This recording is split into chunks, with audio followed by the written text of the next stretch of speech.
चीज़ को शो करना होता है हम उसके आगे ए और एन का प्रयोग करते हैं। For example, I have a bag, I have a bag, तो बैग एक है तो उसके आगे हमने ए का यूज़ किया है। It is a beautiful picture, it is a beautiful picture, यह एक सुंदर तस्वीर है। तो तस्वीर एक है, उसको दिखाने के लिए हमने ए का प्रयोग किया है। He bought an ice cream, he bought an ice cream, उसने एक आइसक्रीम खरीदी। आइसक्रीम एक है, एक चीज़ को दर्शाने के लिए हमने एन का यूज़ किया है। तो अगर जब भी कोई एक चीज़ है, एक चीज़ को दिखाने के लिए, एक चीज़ को रिप्रेजेंट करने के लिए हम ए और एन का प्रयोग करते हैं। We use a and an, both represent a singular thing. A for singular, कोई भी एक चीज़ होती है तो हम ए का यूज़ करते हैं। एन का यूज़ भी कोई एक सिंगुलर चीज़ को दिखाने के लिए किया जाता है, बट एन जो है वो हमेशा बिफोर ए वाउल के आगे ही यूज़ किया जाता है। मीन्स जो एन है वो किसी भी वाउल जो होते हैं, हमारे इंग्लिश में 5 वाउल्स हैं, ए ई आई ओ यू, इनके आगे हम जो है वो एन का प्रयोग करते हैं। तो जब भी इंग्लिश में कोई भी word A E I O U से स्टार्ट होता है तो उसके आगे हम एन का प्रयोग करते हैं। For example, I have an apple, Apple, Apple vowel है तो उसके आगे हमने एन का यूज़ किया है, ए का नहीं। तो बच्चों को हमेशा स्कूल में भी यही सिखाया जाता है भी जब भी कोई वाउल आ गया, ए ई आई ओ यू में से कुछ भी आ गया तो हमने उसके आगे एन लगा देते हैं। और बच्चे इस चीज़ को अपने दिमाग में अच्छे ढंग से बिठा लेते हैं कि जब भी हमने कोई वाउल देखना है उसके आगे ऑटोमेटिकली एन का यूज़ होएगा।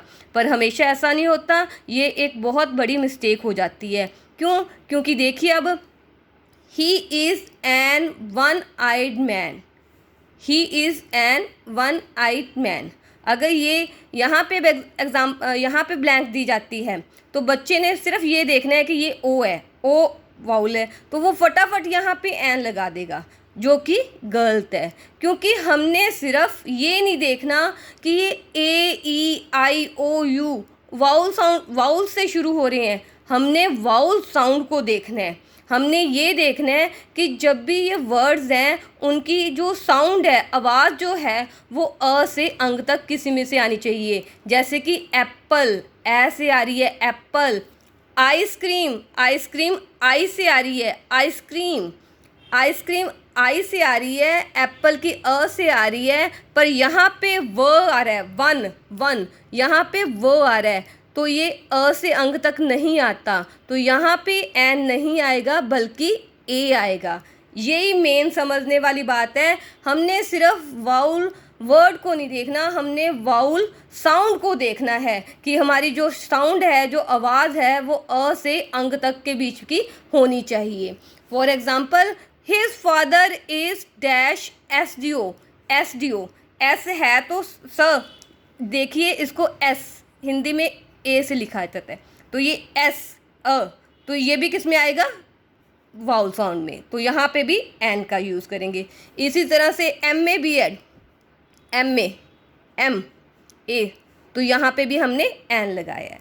तो यहाँ पे समझने वाली चीज़ जो है वो यही ध्यान में रखनी है। हमेशा बच्चे इस चीज़ को क्रैम कर लेते हैं कि टीचर ने बोला था जहाँ पे भी कोई भी वर्ड जो है वो ए ई आई ओ यू से स्टार्ट होता हो तो उसके आगे एन लगा देना है। और वो अगर आपको कोई एग्ज़ाम ऐसा ब्लैंक्स आ जाता है तो वो फटाफट आंखें बंद करके उसके आगे एन लगा देते हैं, जो कि हमेशा गलत हो जाता है। हमने सिर्फ वर्ड को नहीं देखना, हमने उसके साउंड को भी देखना है। आपने ध्यान रखना है कि उसकी साउंड जो है वो अ से अंक तक के बीच की आनी चाहिए, फिर ही हम उसके आगे एन का यूज़ करेंगे। चाहे वो फिर एस से शुरू होता हो, चाहे वो एम से शुरू होता हो, पर जो उसकी साउंड है वो अ आ ई इनकी होनी चाहिए।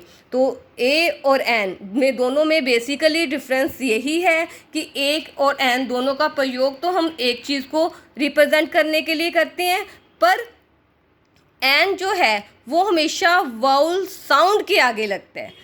हमेशा एन का यूज़ जो है वो हमेशा वाउल साउंड के साथ किया जाता है। जैसे कि आप ये देखिए, ही is an honest man. Honest नहीं बोलते, ऑनेस्ट। ऑनेस्ट भी जो है वो ओ से स्टार्ट होता है। ऑनेस्ट जो है उसको ओ से स्टार्ट करते हैं, ओ से, तो इसीलिए हमने इसके आगे भी एन का यूज़ किया है। ऑनेस्ट में हम एन, ऑनेस्ट के आगे भी क्या लगाएंगे, एन, क्योंकि इसको भी हम ओ से रिप्रेजेंट करते हैं। तो आई थिंक आप सबको समझ आ गया होगा कि ए और एन दोनों रिप्रेजेंट तो सिंगुलर को करते हैं, किसी एक चीज़ को करते हैं, बट हम लगाते कहाँ पे हैं, ए किसी सिंगुलर चीज़ पर एन जो है वो हमेशा वाउल साउंड के आगे यूज़ किया जाता है।